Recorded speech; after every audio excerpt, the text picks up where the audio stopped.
사랑하시는 주님, 감사 또 감사드립니다. 육체를 가지고 주님을 섬긴다는 게 얼마나 좋고 얼마나 아름답고 거룩하고 신비한지요. 영으로 난 성령의 한 사람이 육체와 더불어 합의하여 하나님 뜻에 순복하고 성령을 따라 사는 삶을 즐거워하며 낙으로 삼고 주님이 부르시는 그날까지 힘차게 살아가게 하시니 성령의 능력이 대단함을 감사합니다. 주님, 사람은 많이 요변덕을 떨고 내줄 대로 모든 걸 선택하지만 여전히 오래 참으시는 성령께서는 하나님 뜻대로 선택할 줄 아는 아이가 되도록 성숙을 요구하셔서 또한 고맙습니다. 장성하여 그리스도와 같은 모습으로 살아가는 성도들의 모습이 지구에 충만하여 내 아버지의 기쁨이 되게 하옵소서. 예수님의 이름으로 기도합니다. 아멘.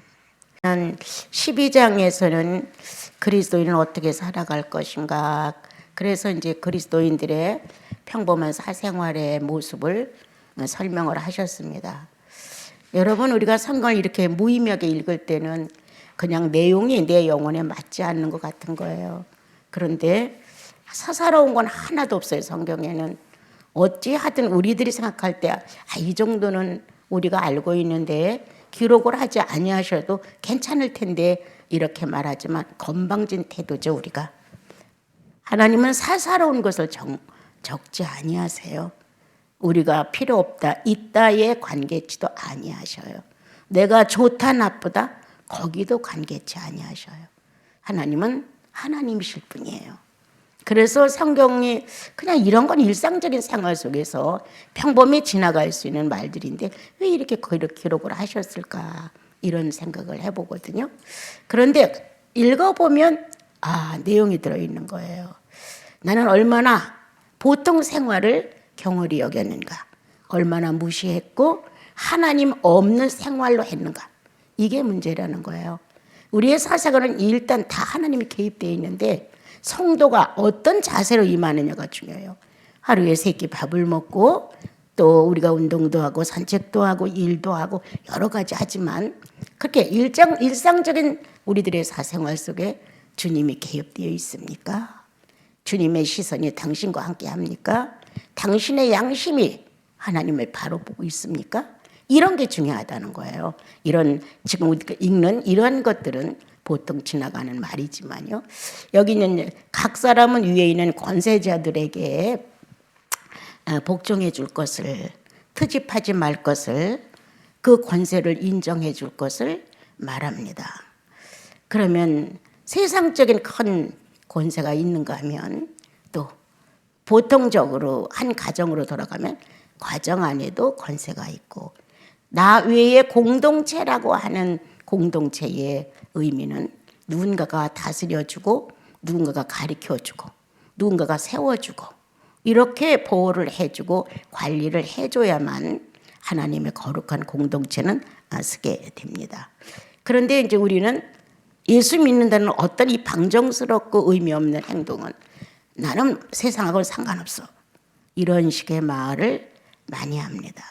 사실 우리 예수인들은 정치와는 그렇게 깊은 관계를 갖지 않습니다. 그러나 내가 존재하는 한 나라의 대통령을 뽑는 데는 관심이 갑니다. 누구를 뽑는다는 절대 아니지만 주께서 선택하는 자를 나도 선택할 수 있기를 바라고, 주께서 선택해서 세우셨다면 우리는 여러 말을 하지 말아야 됩니다. 세상 권세에 나를 주어서 죄를 져서는 아니 됩니다.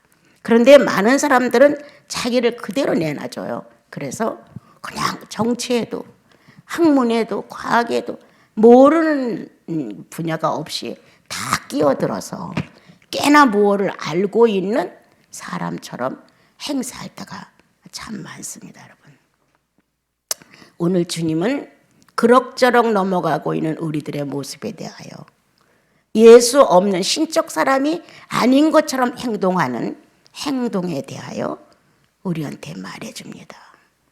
예수를 믿든 안 믿든 현재 존재하고 있는 사회 구성 안에서 예수님은 더더욱 존중해야 할 것입니다. 그런데 우리는 그렇지 않을 때가 많아서 무질서를 가져오게 됩니다. 자, 우리는 주기적인 권세가 있습니다. 영계에도 주기적인 권세가 있고 이 세상에도 주기적인 권세가 있죠. 또 인격적인 권세가 있습니다. 예, 그분이 가지고 있는 인격의 수준이 권세가 될 수 있습니다. 또한 신령적 권세가 있습니다. 이렇게 세 가지 권세 속에서 오늘 나는 어떤 권세 안에서 자유하고 그리고 얼마만큼 복종하고 얼마만큼 즐거워하는가 한번 살펴보는 그런 시간이 됐으면 좋겠습니다. 주기적인 이런 계급은 권세는 뭐 대통령이다, 국회의원이다, 한 마을에 가면 뭐 이장이다, 반장이다. 그것도 하나의 어떤 단체를 이끌어가는 권세가 될 수 있습니다. 또한 가정으로 돌아갑니다. 최고의 가장은 집안의 권세를 가지고 집안의 질서를 잡을 수가 있습니다.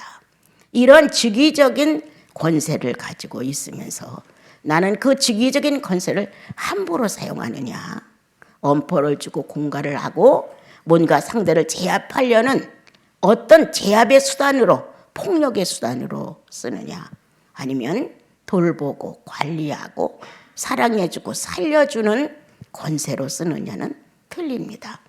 여러분들이 갖고 있는 권세가 최고의 권세, 그리스도의 권세입니다. 예수의 권세는 이 세상의 어떤 권세와 비교할 수 없습니다. 이렇게 정말 대단한 권세를 받은 것이 하나님의 자녀들의 특권입니다. 근데 이 권세를 어디다 쓰느냐 오늘 한번 우리 더 깊이 생각해 봐야죠. 나는 은사를 많이 받은 사람들 보면 그 은사 받은 권위를 누구를 위했습니까? 자기를 위해서요. 자기를 자랑해요. 자기를 나타내려고 몸부림을 쳐요. 돈이 많은 권세는 내가 물질을 이만큼 갖고 있으니까 내가 너희들에게 눌릴 필요 없어. 이렇게 상대를 무시하고 들어가는 경향이 너무 많습니다. 그러므로 이제 나와 여러분은 예수의 권세를 가지고 주기적인 권세를, 인격적인 권세를, 우리는 인격적 하면 참 사람들이 우러러보고 인정해주고 뭐 다른 사람에게 모범이 되고 이런 것을 생각합니다. 그런 분들이 예수 안 믿어도 많이 있습니다, 여러분. 오히려 타종교에 더 자비하고 인자하고 뭔가 베푸는 사람이 더 많을지도 모릅니다. 교회라는 이 밀집된 한 공간 안에서 예수인들은 굉장히 활동이 좁습니다. 전 세계를 놓고 기도한다는 기도자들인데도 불구하고 자기 내공을 닦는 기도자들이 아니라 우리는 전 우주를 붙들고 기도하는 사람들이에요. 그렇게 넓은 권세를 가지고 살면서도 내 마음의 작은 자 하나를 다스리지 못하는 비권세를 가지고 있습니다. 이게 예수님께서는 엄청난 비극입니다. 나는 원래 그런 사람이야. 이렇게 뻔뻔스럽게 나올 때가 참 많아요. 나는 그렇게 살았어. 그래서 지금 이 환경을 이해 못해. 나는 그런 대우를 받았어. 그래서 난 이런 대우 갖고는 못 견뎌. 이런 식이죠. 이러므로 내게 주어진 그리스도의 권세가 무참하게 짓밟히고 있죠. 하나님의 아들이신 예수 그리스도의 권세가 그 당시에 누구에게도 크게 인정을 받지 못했습니다. 이건 하나님의 인자 예수 그리스도의 권세야라고 인정해 준 사람이 거의 없었습니다. 성령을 받고 나서야 비로소 이렇게 대단한 권세를 예수께서 가지셨던 거야 하고 깜짝 놀랐던 거예요. 성령을 받기 전까지는 자기들이 바라는 정치적 메시아요, 물질적 메시아를 요구했던 그대로를 바라봤지 하나님의 메시아로 바라보지 않았습니다, 여러분. 근데 성령을 받고 나서야 이야, 이런 분이셨구나. 하늘과 땅을 하나로 주름잡아 통치하시면서 지극한 인간성으로 하나님을 표현하신 분이었구나. 뒤늦게서야 그들이 알았습니다. 자, 그럼 나와 여러분은 주기적인 권세를 어떻게 그동안 사용했을까? 가정으로 돌아왔을 때 나, 자녀와 아내와 동기간을 놓고 나 거기서 어떤 권세자였을까? 또한 나와 여러분이 교회로 들어가서 공동체로 들어갔어요. 교회로 들어갔을 때 저마다 하나님을 믿는다고 하는데 높고 낮음의 차별이 참 크다. 먼저 믿은 자, 나중 믿은 자. 이런 격차가 심한 거기에서 내가 바라지 않는 인물들의 언어 행동 참 비유에 안 맞는다. 내가 요구하지 않는 저런 치사한 행동에 나는 굴욕감을 갖는다. 이러며 교회 공동체 안에서 나는 어떤 권세적인 모습을 갖고 살았는가. 내가 먼저 믿은 직위, 내가 장로라는 직위, 집사라는 직위, 권사라는 직위, 또 뭐 이렇게 속회도 있고 구역 예배도 있고 이런 반장도 있고 이런 직위가 과연 예수 권세 안에서 바르게 사용됐을까? 여보, 내가 당신보다 10년을 더 믿었는데 내 모습이 하찮아 부끄러워. 이런 권세자였을까? 야, 건방지게 너 뭐야? 내가 성령을 받아도 벌써 받아서 너보다 이런 식이었을까? 내가 나시련에 들어온 거 너보다 몇십 년 앞섰어. 너 지금 이제 들어서 뭘 한다 그래? 이런 헛된 허황된 자만심이 있는 권세를 휘둘렀을까? 가정에서의 가정의 권세가 바로 되어 있다면 교회에 와서 하나님 자녀들 속에 차등이 많이 심한 이러한 사회 속에서 나는 어떤 권세적인 모습을 보였을까? 그것뿐이냐? 나와 여러분은 정말 이 세상에 많은 사람들이 기대하는 바, 예수를 안 믿어도 약자를 불쌍히 보고 병든 자를 돌아보고 불행한 이웃에 관심을 갖고 살아있는 한 사람답게 나는 살고 싶어 라는 소원을 가진 사람 사회의 권세였느냐. 이렇게 말씀을 오늘도 수요 예배 드리고 왔어. 이게 아니라 그래, 나는 권세라는 의미도 잘 몰랐다. 들으며 생각한 게 주님 앞에서, 주님, 나는 권세라는 그러한 것을 생각 못했습니다. 예수를 믿으면 하나님의 자녀가 되는 권세를 주셨다고 했는데 그 권세가 사람을 제압하고 폭력을 하고 공갈하고 협박하고 무시하고 이런 권세가 아니고 예수를 닮을 수 있다는 특권입니다. 하나님의 형상과 모양을 내 안에서 발견하면서 그 형상과 맞춰간다는 능력입니다, 여러분. 인격입니다.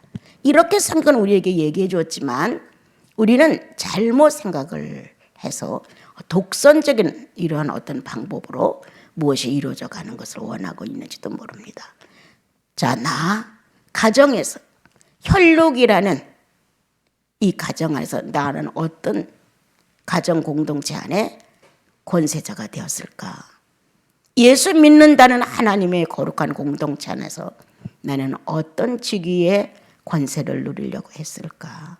그 외에 얼마든지 가지고 있는 재능, 재산, 유명세 많은 것들이 있는데 그거를 가지고 얼마나 나는 영적인 사람이라고 생각을 했을까? 누구보다도 세밀하게 하시는 건 성령이십니다. 성령은 내가 얼마만큼 감각을 가지고 상대를 상대하고 있는지 너무 잘 아십니다. 다른 것은 없습니다, 여러분. 성령이 나에게 오셔서 하나를 측정한다면 그것은 겸손입니다. 그리고 희생입니다. 그리고 가난입니다. 우리는 너무 부해. 가난을 못 참아. 꼭 돈만이 가난하니 아니. 인기의 가난도, 돈의 가난도, 유명세의 가난도, 뭔가 남부럽지 않은 내 육체의 건강의 가난도 이걸 못 참아. 그런데 가난의 선구자는 예수 그리스도셨습니다. 나는 예수의 가난 중에 가장 내 마음을 사로잡았던 가난은 죄인의 친구로다. 그 가난이 너무 좋았습니다. 가난한 자는 다 발로 차버리는데 가난한 자는 나에게 피를 입힐까 봐 피해가고 싶은데 가난한 자는 뭔가 내 것이 빼앗겨지듯 나가야 되는데 가난한 자는 위로하고 덮어주고 감싸야 되는데 뭔가 내가 이익권 없는 손해를 보고 있다는 마음 때문에 멀리 하는데 예수 그리스도는 죄인의 친구로다. 이것이 예수의 가난이었습니다, 여러분. 이 가난을 흠모해 보지 못한 나는 어느 날 이런 내용이 전달됐을 때 멍청해졌습니다. 나는 내 욕심에 가난했지 절대 예수의 가난에 동참해 보지를 못한 것 같아요. 그래서 어느 날 나는 나를 따져봤어요. 야, 천국도 너를 유익하게 해준다니까 산모양이 된 거 아니야? 천국도 죽으면 어떻게 되는지 아무도 모르는데 이런 나라가 있다고 소개를 해주셨고, 그러므로 나는 그걸 헐떡 받아들였고, 나는 천국에 갈 수 있다는 자부심을 가졌고, 더 이상 죽음에 대해서 고민하지 않아도 돼. 이런 식으로 나는 이기적인 의미에서 천국이 좋았던 거 아닐까? 여러분, 나는 여러분께 여러 번 말했어요. 예수 그리스도가 지옥에 간다면 난 지옥 간다. 그리스도가 있는 곳에 나는 가지 천국을 가지 않는다. 예수가 계신 곳이라면 어떤 것도 동행할 수 있지만 예수 그리스도가 없는 곳이라면 천국의 천국일지라도 난 관심 없다. 목적이 뭐냐? 내 편에서의 편안함이냐? 내가 요구하고 원하는 낙원이냐? 아니죠. 주님이시죠. 그분이 지옥에서 움직이신다면 주님 나 같이 있고 싶어요. 주님 없는 천국이 무슨 의미가 있고 주님 없는 행복이 무슨 의미가 있어요. 주님과 함께 고난받는 게 더 낫습니다. 주님과 함께라면 지옥도 괜찮아요. 이거 예수인 아닙니까, 여러분? 오늘 나와 여러분은 하나만 더 여러분에게 설명한다면 성령을 받은 성령적 권세를 잃어버렸습니다. 이 성령적 권세가 살아 움직이는 것이 자기를 다스리는 능력입니다. 만약 나와 여러분이 하나님이라는 분, 예수님이라는 분 넉넉히 신앙생활을 할 수 있지만 내 영혼에 침투된 이것들을 실제로 내 영과 연합된 인격체로 일으킴을 받을 수 있는 건 성령이 안 하시면 못합니다, 여러분. 이론으로 다 갖고 있어요. 예수는 하나님의 아들이고 죽었다가 살아나셨고 3일 만에 부활하셨고 죽은 자를 살리셨고 충분한 지식을 갖고 있어요. 하나님은 천지창조를 했고 태양과 모두 만드셨고 예수님도 보내셨고 이론이 지식화돼 쫙 깔려 있어요, 여러분. 그리고 나름대로 예배도 볼 수 있어요. 그분이 있으니까. 죽은 나를 살릴 자가 누구냐? 성령과 연결되지 아니한 영적 세계의 흐름은 영체가 아니면 결입이 될 수 없습니다. 예수 그리스도로 거듭난 영체와 하나님의 성령이신 성령이 연합됐을 때 죽은 자도 살아납니다. 잠자던 의식에서 사르르 다 깨어납니다, 여러분. 봄이 되면 많은 색소들이 저마다 다투면서 삐치고 나와요. 나야 나, 나야 나. 잘났든 못났든 이렇게 모든 싹들이 약동하면서 흙을 뒤밀고 나오는 이 놀라운 생명의 신비를 성령이 주관하십니다. 이런 생명체의 놀라운 힘이 예수의 안의 권세입니다. 이 권세를 가지고 내 안에 들어오셔서 성령의 권세가 나를 사로잡습니다. 교만한 나, 거짓스러운 나, 위선인 나, 교활한 나, 게으르고 안일한 나, 먹고 또 먹고 싶은 탐욕적인 나, 이렇게 엉망진창인 짐승의 본능에 가까운 나를 예수의 한 면으로, 예수의 어떤 면으로 나를 이끄시는 것은 성령의 생명력입니다.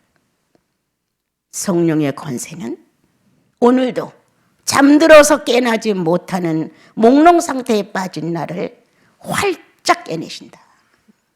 뭔가 늘어지고 침체되고 의미가 없고 희미하다. 그런 나를 반짝스럽게 어느 날 아침에 봄날의 햇살이 활짝 피듯 새롭게 싹 일으킨다. 시차가 되어서 전혀 가망이 없는 나를 나사로야 라고 부르시면서 걸어 나올 것을 명령하실 때 나사로가 걸어 나왔던 것처럼 성령은 내 영혼 안에다 말씀하신다. 살아나라, 일어나라, 걸어 나가라.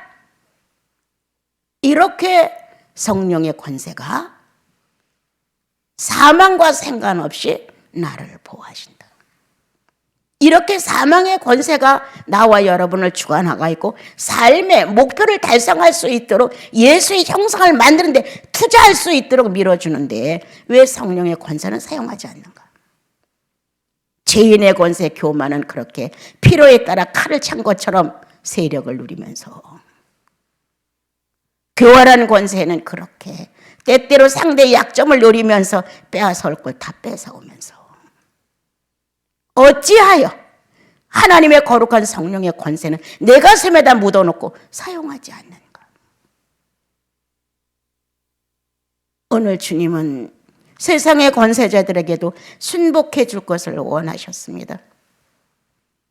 그들은 가지고 있는 직분과 직위로 인하여 여러 가지 일을 하는데 그냥 따라줄 것을 말씀을 하셨습니다. 또한 만약에 하나님의 사역자들이 예수를 믿는 사람들이라면 그 안에서 사역을 잘할 것이지만 예수를 안 믿는 사람, 예수를 안 믿는 법이 안에서 사역을 잘할 것이다. 예수 믿는 내가 트집을 잡는다고 해서 그 예수 안 믿는 사람의 권세가 달라질 것이냐? 안 달라집니다, 여러분. 늘 이런 말 많이 하잖아요. 예수 믿어도 안 바뀌어. 여러분들 실감하시죠? 잘 안 바뀌는 거. 근데 난 그게 아주 부정적이에요. 예수 믿으면 바뀌어. 나 이 말 잘하거든. 왜 안 바뀌어? 본능을 창조하시니까 누구야? 하나님 아니셔. 구속을 하시니까 누구야? 예수님 아니야. 내 마음의 비인격을 다스리면서 주님 나 잘못했어요, 죄인이요, 이 고백을 누가 하게끔 하는 거야? 성령이 하시는 거 아니에요, 여러분? 어떻게 바뀌고 싶어? 하루아침에 천사처럼 부드럽고 연하게 모든 사람이 흠모하고 무릎을 꿇게끔? 그런 마네킹이지. 피조물이라는 위치가 있어요. 피조물이라는. 그리고 각자가 죄인의 형상으로 탄생됐다고 하는 본질이 주님 나라 갈 때까지 나를 겸손하게 만들려고 작동을 해요. 다 잘됐나? 내가 이 정도면 꽤나 훌륭한 거 아니야? 이러면 주님이 납작 엎드러지게 실수하게 만들잖아요. 아, 나 성경 많이 읽었어. 뭔가 혼자 뿌듯해하면서 자랑스러워하죠. 주님이 또 실수를 딱 한 번 주시죠. 이런 인간적인 하나님께서 나를 봤을 때 위험스러운 것들은 남겨놨어요. 왜? 끝까지 겸손하라고. 끝까지 겸손하라고. 난 어떤 거에서도 난 희생을 안 하는 사람 중에 하나예요, 여러분. 예수께 희생하고 싶어. 얼마나 해가 텄는지. 주여 내가 숫덩이가 되었나이다. 타다 마른 숫덩이가 되어 검은 연기를 풀풀 풍기고 있을 정도로 주여 나는 탄식합니다. 얼마나 희생하고 싶었는지, 얼마나 헌신하고 싶었는지. 누구에게만? 예수에게만. 내 죄인의 권세를 정복하신 그분, 이 죄인의 능력을 다스리는 그분, 죄인이 뻘떡거리면서 죄를 지고 싶어서 헐떡거릴 때 아니야 라는 어떤 차분한 의식 하나가 나를 그대로 주저앉혀주는 그 예수. 난 그분께 헌신하고 싶다. 난 그분께 희생하고 싶다.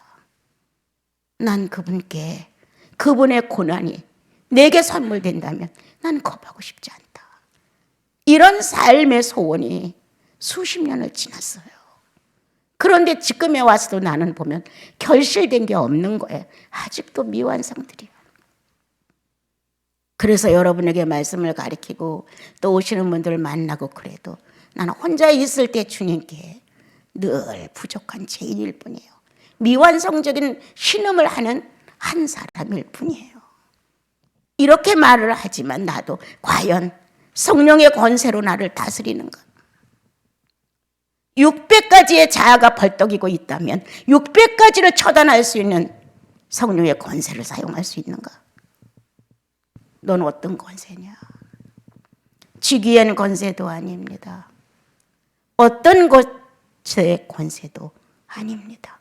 부의 권세도 재능의 권세도 어떤 것도 아닙니다. 주여, 우리가 받은 것은 그리스도의 권세입니다.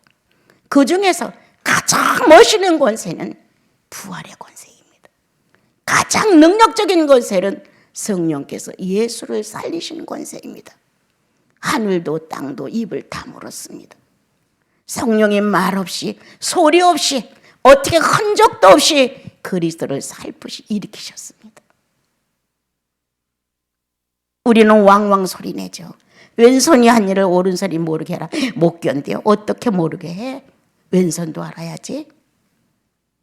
이렇게 우리는 소문내는 걸 좋아하고 들리는 걸 좋아하고 어느 계량과 누구를 통해서 내 업적을 소개하려고 하는 게 인간의 본능인 것 같아요. 오늘 주님은 가정에서 그리스도의 권세를 어떻게 사용하는지, 교회에 나와 그리스도의 권세를 어떻게 사용하는지, 세상에서 예수를 믿는 사람과 안 믿는 섞여 사는 세상에서 나는 그리스도의 권세를 어떻게 사용하는지. 어느 날 파남동에 사는 어떤 분이 수도원에 며칠 와 계셨습니다. 그런데 그 다음 여론 집회 때 그쪽에서 사람들이 여럿이었는데 어머, 어쩌서 깜짝 놀라는 거예요. 어머, 그러면서 쫄쫄쫄 저한테 와갖고 저분 여기 와요? 그랬어요. 그래서 네. 어느 사모님이시죠.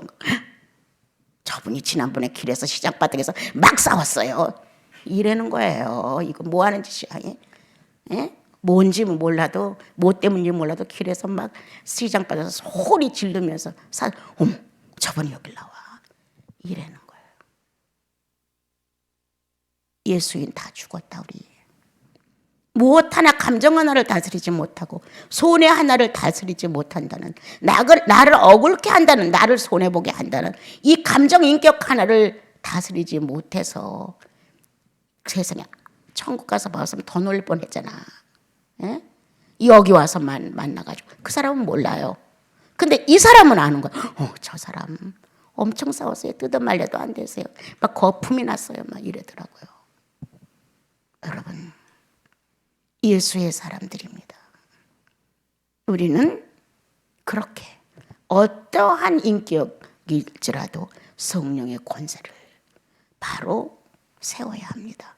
그러면 거기에는 겸손이, 거기에는 희생이, 드리고 싶은 간절함이 쏟아지지 않아요. 이것이 바로 나와 여러분이 가지고 있는 권세죠. 더군다나 우리가 갖고 있는 자연인의 인격을 초월할 수 있는 건 성령의 권세죠. 모든 지식을 갖추고 교양을 갖추고 인성이 좋고 그래서 우러러보는 인격자들이 있단 말이에요, 여러분. 그중에 나는 우리 엄마도 인격자로 인정합니다. 나는 예수 믿고 성령 받아서도 못 쫓아가. 못 쫓아가요. 어느 한 면이 너무 정말 훌륭한 분이에요. 난 내 엄마라서 그렇지는 않아요. 그러나 내가 이렇게 살아오면서 많은 걸 봤었을 때, 뛰어나다. 정말 뛰어나다. 예수 없는 의인이 될 뻔했어요. 그런데 예수님을 받아들였기에 예수인은 의인이 된 거예요, 여러분. 그런데 그보다 더한 나와 여러분은 성령의 권세다. 하나님의 권세, 예수의 권세, 그리고 성령의 권세를, 성령이라는 분이 성령 시대에 세 분의 권세를 하나로 만들어 일치된 권세를 성도 안에서 사용하심으로 현실을 살아가면서 나의 뜻대로 안 된다고 함부로 불평, 불만 하지 말라고 성경은 가르쳐 주셨습니다. 여러분, 가장으로서, 아내로서, 남편으로서, 아버지로서의 자신을 좀 더 돌아보시고 나는 정말 다른 걸 다 떠나 성령의 권세로 사용하는 사람일까? 아내에게도 난 남편이야 이게 아니라, 아내도 내가 당신 여자 아니야 이게 아니라 성령의 권세로 얘기해보자. 성령의 권세로 인정해보자. 그러므로 나와 여러분은 성령의 권세를 사용할 줄 아는 사람으로서의 효과는 반드시 있다. 성령의 권세를 무시하고 달려들 사람은 없습니다. 성령은 내 잘못이요 라고 인정하고 나갑니다. 다 내 부족입니다 라고 나갑니다. 나는 잘했는데 상대가 나를 몰라, 이거 아닙니다. 겸손의 밑바탕이 권위를 드러내줍니다. 내 잘못입니다. 내 부족입니다. 내가 아직도 예수님 사랑하는 게 부족한 탓입니다. 무언가. 자, 그러면 나와 여러분 또 한 번 돌아봅시다. 가정에서 나는 어떤 폭력을 썼는가? 공동체 안에서 어떤 폭력을 썼는가? 사회 구성 안에서 나와 직결된 직업 안에서 어떤 폭력을 썼는가? 우리는 보통 언어 폭력을 제일 많이 합니다. 그 다음 행동 폭력을 씁니다. 가장 무서운 폭력은 언어 없는 폭력입니다. 그래도 언어 없는 폭력을 쓰는데 언어 없는 폭력을 폭력이라고 못 느낍니다. 여러분들이 얘기를 하다가 상대가 답변을 안 하면 나 무시하는 거야? 그냥 튀어나오잖아요. 언어 없는 폭력. 난 가정에서 얼마나 사용했을까? 언어 없는 폭력, 나는 교회 성도들 앞에서 어떻게 사용했을까? 언어 없는 폭력을 가지고 성령께 난 어떤 인격을 대했을까? 나는 늘 말합니다. 예수께 나와 울기라도 해. 트집이라도 잡아. 난 불평불만이 많다고 소리도 쳐봐. 차라리 예수께 나와서 해라. 입 딱 다물고 내 할 일만 하고만 사람 죽이는 거다 그거. 여러분, 언어 있는 폭력을 쓰셨습니까? 언어 없는 폭력을 쓰셨습니까? 거친 행동의 폭력을 쓰셨습니까? 안색과 시선의 폭력을 썼습니까? 여러분? 성경에는 흘기는 눈도 나옵니다. 여러분. 네 안색이 변함은 어점이냐? 누구에게? 가인에게. 네 안색이 변하면 어째? 안색으로 폭력을 썼습니다, 여러분. 이러한 우리는 폭군의 폭력을 아직도 사용하고 있는 내가 아닐까. 주여, 나는 내 자신을 모릅니다. 내가 얼마만큼 이런 폭력가인지도 모르고 나는 자비하고 인자하고 겸손하고 사랑하고 헌신하고 이런 사람으로 착각하고 있는지도 주님 나는 모릅니다. 내 필요의 조건에 내 마음에 맞을 때, 내가 좋아하는 사람일 때 그럴 수 있습니다. 그러나 상황이 나빠지면 인간은 순간 돌변합니다. 여러분. 어떻게 죄인의 본능으로 돌아간다. 거기서 끝나느냐? 절대 안 끝난다. 거의 다 짐승의 본능까지 타락한다. 죄인의 본능 정도는 그래도 조금은 용서가 될 수 있어요. 아담이 의지와 지성과 감성을 가지고 선악과를 따먹음으로 몽땅 다 죄인이 됐지만 감성과 지성에서는 범죄를 하지 않았었습니다. 오늘 주님은 흘러 떠내려 보낼 수 있는 이 13장의 내용을 가지고 나와 여러분의 영혼을 비춰주십니다. 어떻게 했어? 너는 너희 아내에게 어떻게 했어? 어떤 폭력을 썼어? 너는 네 남편에게 어떤 폭력을 썼어? 이렇게 질문하시면서 자녀들에게 어떤 폭력을 썼어? 그 권세가 어떤 권세였어? 죽은 자를 다시 살리신 부활의 권세를 맡은 나와 여러분이 그러한 권세를 남용해 썼다고 하는 죄인 중에 괴수라. 성령 알고 나니까 죄인 중에 괴수도 알았지. 그냥 맹숭맹숭한 나로서는 죄인 중에 괴수라 상상도 못해. 내가 잘못했다고 해도 항상 이유가 따라가. 내가 그렇게 잘못했지만 잘못할 수밖에 없는 이유가 있다는 거예요. 이거 예수 믿기 전에 내 변호예요. 예수 믿고 나니까 아니었어요. 몽땅 내 잘못이고 내 부족이고 내가 남에게 피해를 입히는 자지 남이 나에게 피해를 입히는 자는 아니었어요. 여러분. 자, 그 다음으로 예감 쭉 내려갈게요. 자, 양심을 그 사람이 나에게 보복할까 봐 무서워서 잘하는 게 아니고 권세 있는 자가 나한테 어떤 보복이나 나쁜 일을 할까 봐 잘하는 게 아니라 양심을 위해서 잘해라. 양심을 위해서 잘하라는 거예요. 네. 그러면 우리는 어떤 인 거예요? 자연인, 죄인이지만 평범한 기본적인 인간살이를 할 수 있는 자연인의 양심이 있어요. 그 다음에 자연인보다 악을 조금 많이 바깥으로 발산하는 죄인의 양심이 있어요. 그리고 다시 성경이 말한 대로 깨끗한 양심. 그래서 더러운 양심, 깨끗한 양심, 그냥 자연인의 양심. 이 세 양심이 우리 안에서 작동하고 움직여주죠. 사람은 엄청 감사한 거 아시죠? 어마어마하게 감사해요. 나는 내가 나를 실감해. 얼마나 감사한지. 예. 나는 기본적인 양심조차도 아주 형편없어. 기본적인 양심. 이렇게 살아가면서 나와 여러분은 사건과 이렇게 문제를 만나면 피하려고 노력하는 이 더러운 양심이 있어. 뭔가 있으면 좋은 건 내가 먼저 갖고 싶은 더러운 양심이 있어. 10사람이 나누지 말고 나도 끼워서 11사람이 나눠 가져야 된다는 더러운 양심이 있어. 이 더러운 양심을 내가 가지고 있다는 거예요.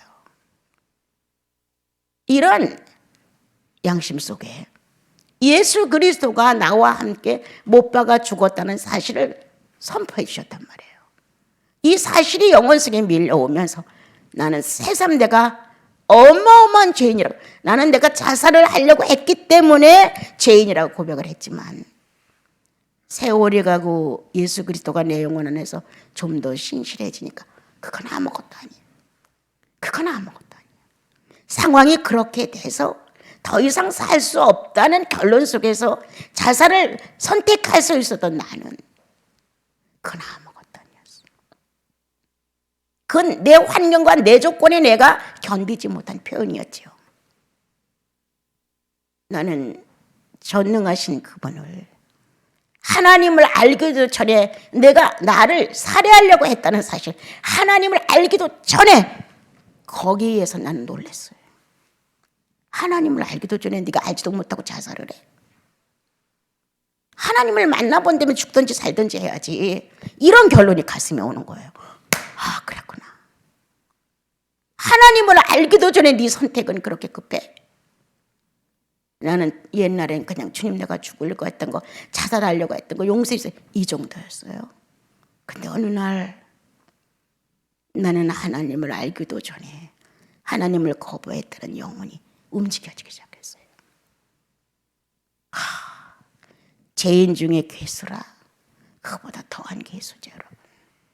더러운 양심, 정말 용서받을 수 없는 더러운 양심을 가진 거예요.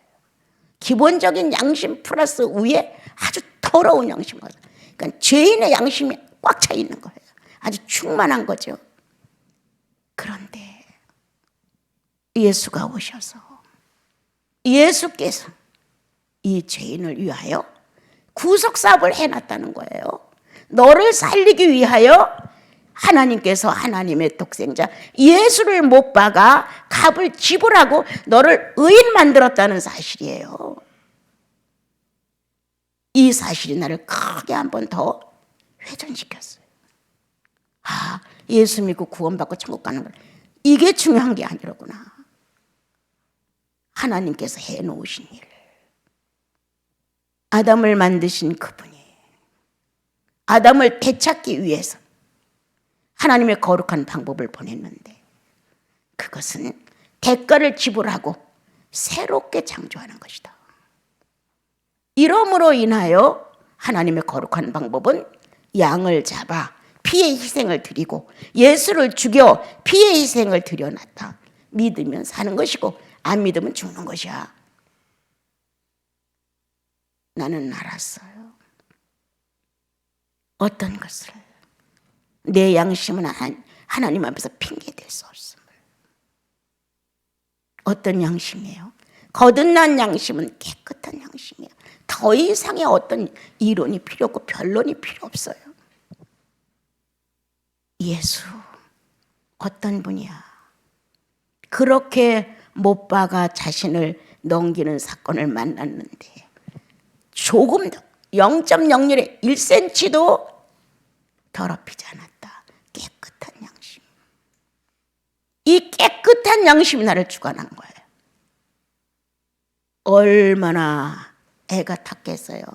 사건마다 내 양심의 더러움이 비춰오는데 한동안 말하는 그 말 속에서도 더러운 양심이 나타나는 거예요. 사람을 만나서 어떤 대화를 하는데도 이 속에 더러운 양심 끼어 있더라고요. 이권에. 이야, 아주 속속들이 박혀있는 더러운 양심. 이거를 무죄로 놓는 예수. 어떤 것이었을까? 이러한 나를 무죄로 놓는 예수 그리스도의 양심은 어떤 것일까?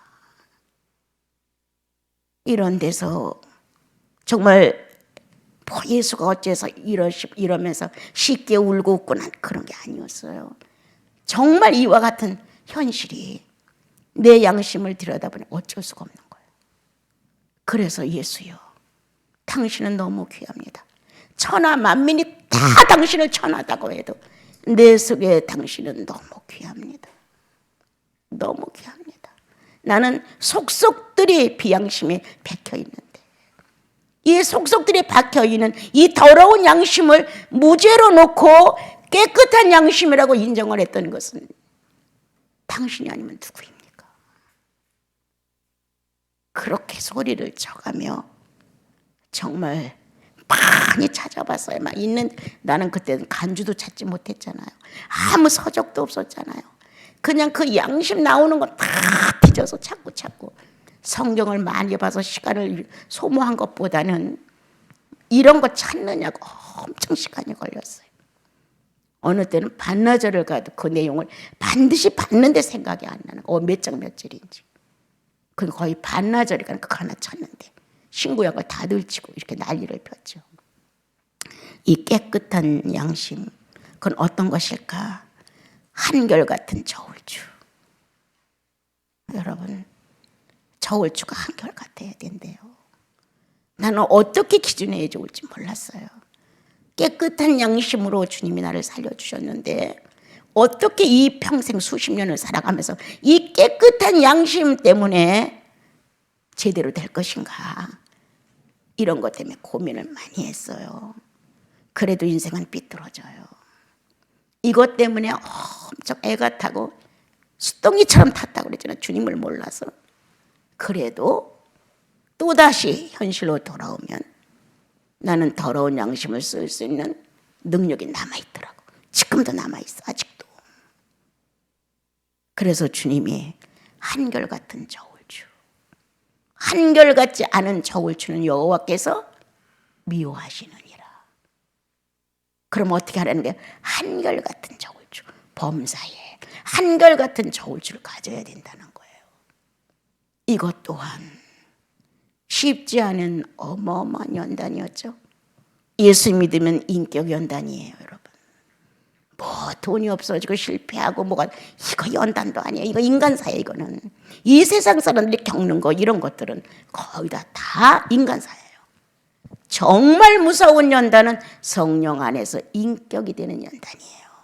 이건 예수인의 특권이에요. 예수인만이 할 수 있는 예수 그리스도의 구원 속에 들어있는 성화예요. 그러한 축복을 받은 나와 여러분, 오늘 기본적인 양심에서 더러운 양심을 발견하고 더러운 양심에서 깨끗한 양심으로 주님이 우리를 새롭게 창조하셨습니다. 방법은 어떤 것으로도 안 돼. 작심삼일이야. 결심하고 금식기도 안 돼. 철야기도 안 돼.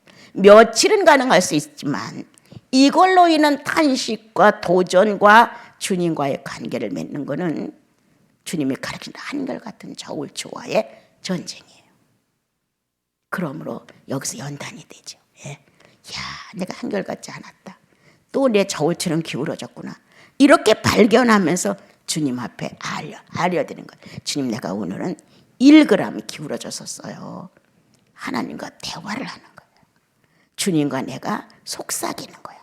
아유, 내가 그때 요만치만 잘했으면 정량이었는데 1g이 빠졌어요, 주님.